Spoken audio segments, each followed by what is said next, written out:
बीड न्यायालय परिसरात वकिलावर हल्ला, सोन्याची चैन चोरली, धमक्या दिल्या. बीड जिल्हा न्यायालयाच्या आवारात नोटरी ॲडव्होकेट राम पांडुरंग डोंगरे यांच्यावर राधाकिसन रामचंद्र करपे व इतर 4 व्यक्तींनी, 2 पुरुष व 3 महिला, हल्ला केला.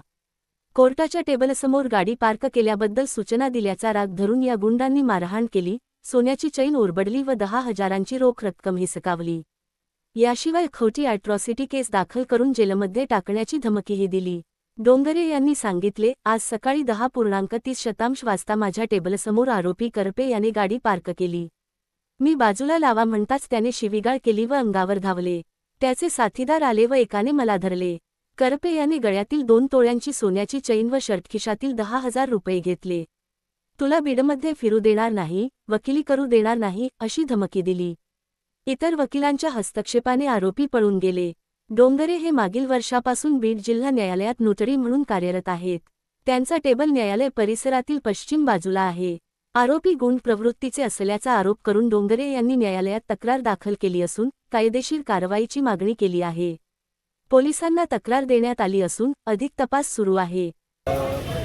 राधाकृष्ण करपे म्हणून जे एजंट आहेत, जे की पीठ ॲक्टमध्ये किंवा अदर गुन्ह्यामध्ये महिलांना सहकार्य करतात, आणि त्या माणसाने येऊन माझ्या टेबलच्या बाजूला गाडी लावली. मी त्यांना म्हणलं की मला गाडी काढण्यासाठी गाडी थोडी बाजूला लावतो, तर मला मी इथंच लावी. मी थोडी गाडी बाजूला घेण्यासाठी प्रयत्न केला, तर त्यांनी मला शिवीगाळ केली. शिवीगाळ केल्यानंतर आमची थोडी बोलाबोली झाल्यानंतर तो गेला, आणि त्यांनी 5 लेडीज होत्या आणि 2 जेंट्स, असे 7-8 जण ते आले होते. त्यातल्या 3 लेडीज माझ्या अंगावर आले, 2 लेडीज पाठीमागत होते, आणि 2 जे जेंट्स होते ते पण माझ्या अंगावर आले. त्यानंतर त्यांनी मला धक्काबुक्की केली. धक्काबुक्की केल्यानंतर शिवीगाळ केली, आणि त्यांनी त्यांच्या चपला वगैरे जे काय हातामध्ये जे काय चपला वगैरे त्यांनी फेकल्या. आमचे साहेब म्हणून एक आहेत, आणि आमचे एजंट गायकवाड साहेबाचे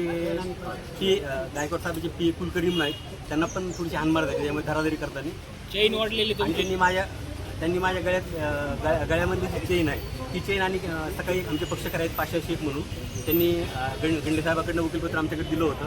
तर त्या वकीलपत्राची फीस म्हणून त्यांनी मला 10,000 रुपये दिले होते. ते माझ्या वरच्या खिशामध्ये होते. तर जे काही लेडीज आहेत त्यांच्या झटपणीकडून त्यांनी माझ्या गळ्यातली चेन आणि खिशातले 10,000 रुपये, जे की शर्टची खिसा फाटून त्यांनी माझ्या खिशातले 10,000 रुपये आणि गळ्यातली चेन हे दोन्ही घेऊन गेले.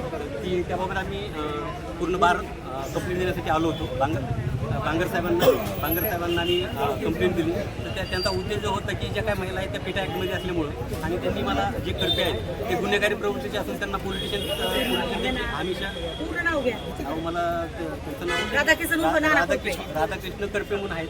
तर ते पोलीस पण हॉस्पिटलची कनेक्ट असल्यामुळं त्यांनी माझ्यावरती गुन्हा म्हणजे कंप्लेंट केली असं साहेबांचं म्हणणं नाही. अजून काही FIR फाडलेलं नाही, परंतु आम्ही त्यांना ह्यासाठी निवेदन देण्यासाठी आलो होतो की जी काय कंप्लेंट आहे ती खोटी आहे.